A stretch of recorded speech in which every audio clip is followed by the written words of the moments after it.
Hello everyone, my name is Miguel, and in this opportunity I'm going to talk about the different kind of groups of members in the WTO due to their level of development.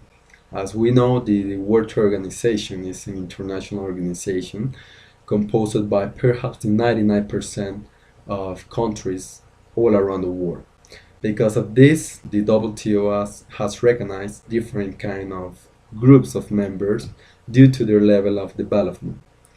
The WTO has divided its membership into three groups: the developed countries, the developing countries, and the less developing countries.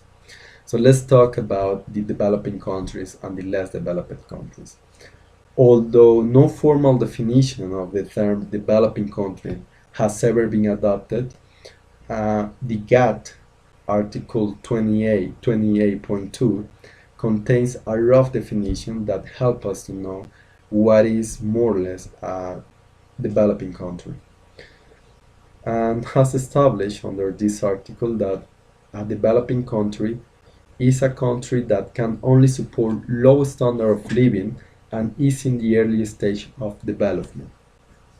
Regarding the less developed countries, they have been referred as the poorest of the developing countries. The Article 2 of the Marrakesh Agreement accepts the United Nations designation of a country as a less developed country for the purposes of the WTO agreements. This designation is done by three criteria. The first is regarding low incomes, the second one regarding weak human resources, and finally, due to their level of economic diversification. In this designation, we can see one of the difference between a developing country and a less developing country, because the less developing country is established like that, like I said, under these criteria by the United Nations. In the case of the developing country, they are established as developing countries by themselves under the principle of self-determination. When a country is in negotiations to become a member of the WTO, in that negotiations they will decide if they want to be considered as a developing country.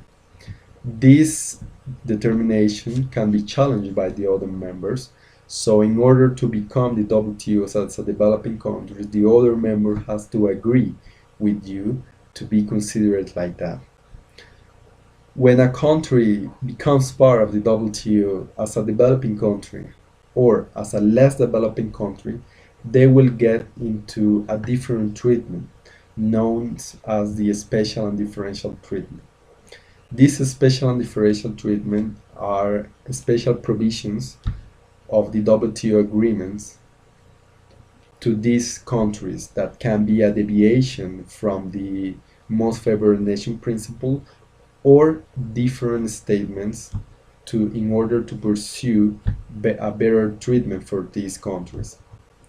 These special provisions are focused on three categories that are extended transition periods or other limits regarding the implementation of the agreements, exception about all for the less developing countries, and provision for technical assistance of the development countries to these developing or less developed countries.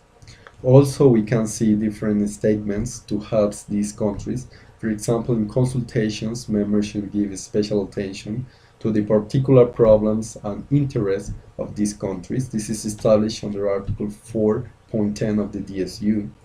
Also in the panel, if the dispute is between a developing country and less developed country against a developing country, the panel must, upon request by the developing country member, include at least one panelist from a developing country.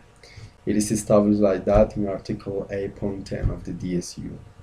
So we have different kind of statements. We have different kinds of, of, of proposals and a different kind of treatment to this developing and less developed country. This is established in order to pursue one of the objectives of the WTO. That is, that is to achieve that all its members become developed countries. Regarding these objectives of the WTO, many people believe that it is an utopia. In my opinion, as far as I'm concerned, uh, it is very difficult to believe that these objectives can be achievable, especially looking to the last 10 years and the action of the WTO in order to pursue these objectives. Because the WTO membership have failed to deliver the promises pro-development changes.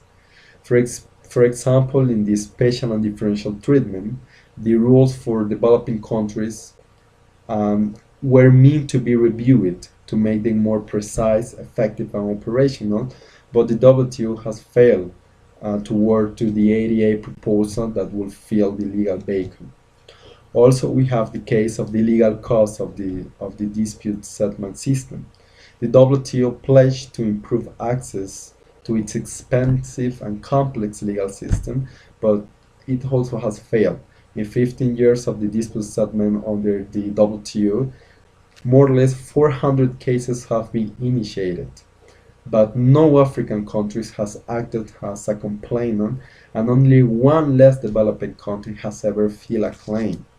So when we see this kind of facts in the last 10 years of the WTO, it is really difficult to believe that these objectives can be achievable, but I agree that we have to believe somehow that this must be achievable in order to pursue better kind of development